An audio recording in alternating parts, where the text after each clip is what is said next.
छत्रपति शिवाजी महाराज की, छत्रपति संभाजी महाराज की। जीत गए, अनशन टूट गया।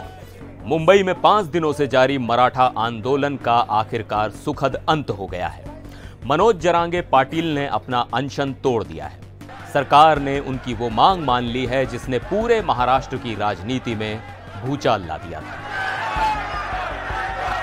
नमस्कार, मैं हूं सिद्धार्थ प्रकाश और आज हम आपको मराठा आरक्षण आंदोलन की इस ऐतिहासिक जीत की पूरी कहानी बताने जा रहे हैं।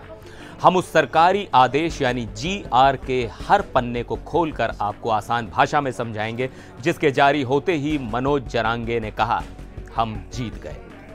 तो हुआ ये कि 2 सितंबर की तारीख मराठा आरक्षण के इतिहास में दर्ज हो गई।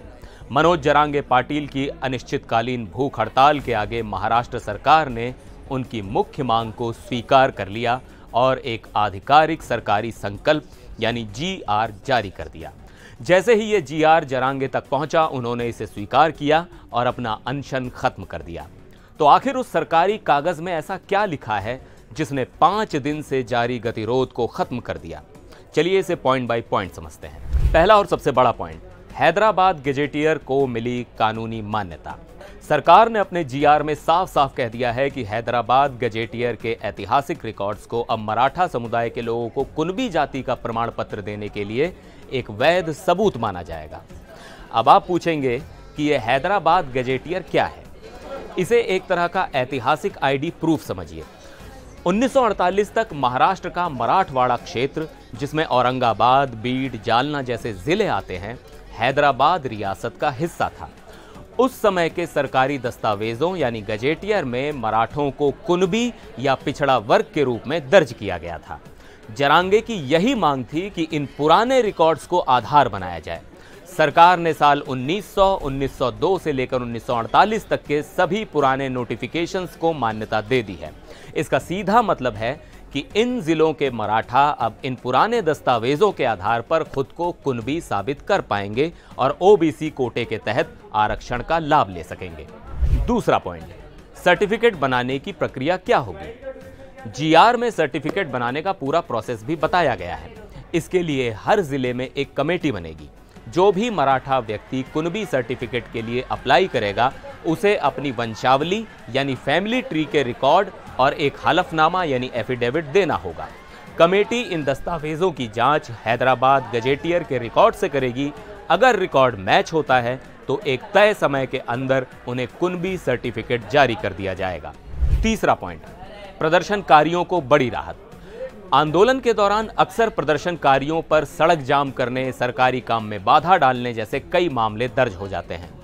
मनोज जरांगे पर खुद कई केस दर्ज हैं।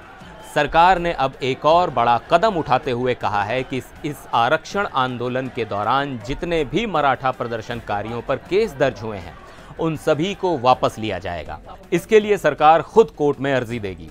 ये प्रदर्शनकारियों और उनके परिवारों के लिए एक बहुत बड़ी राहत है। चौथा पॉइंट, आंदोलन में जान गंवाने वालों को मुआवजा। इस आंदोलन में पिछले चरणों में कुछ प्रदर्शनकारियों की दुखद मौत भी हुई थी। सरकार ने अब उनके परिवारों को आर्थिक सहायता देने और परिवार के एक सदस्य को सरकारी नौकरी देने पर भी सहमति जताई है। सरकार ने जरांगे को लिखित भरोसा दिया है कि इस पर जल्द से जल्द कार्रवाई की जाएगी। इतना ही नहीं, सरकार ने यह भी साफ किया है कि अगर कोई गलत जानकारी देकर सर्टिफिकेट बनवाता है तो उसके खिलाफ सख्त कार्रवाई की जाएगी। इस GR के जारी होते ही कैबिनेट उप समिति के प्रमुख राधाकृष्ण विखे पाटिल ने मनोज जरांगे का धन्यवाद किया कि उन्होंने सरकार के प्रस्ताव को स्वीकार करके अपना अनशन तोड़ा। तो इस सरकारी आदेश यानी GR के साथ ही मनोज जरांगे पाटिल का मुंबई में चल रहा अनिश्चितकालीन अनशन अपने अंजाम तक पहुंच गया है। ये मराठा आरक्षण आंदोलन में एक बहुत बड़ा और निर्णायक मोड़ है। सरकार ने मनोज जरांगे पाटिल की मुख्य मांग को न सिर्फ स्वीकार किया, बल्कि उसे लागू करने के लिए एक आधिकारिक सरकारी संकल्प भी जारी कर दिया है। इस फैसले के बाद अब मराठवाड़ा क्षेत्र के मराठा समुदाय के लिए कुनबी प्रमाण पत्र हासिल करने का रास्ता साफ हो गया है, जिससे उन्हें OBC कोटे के तहत आरक्षण का लाभ मिल सकेगा।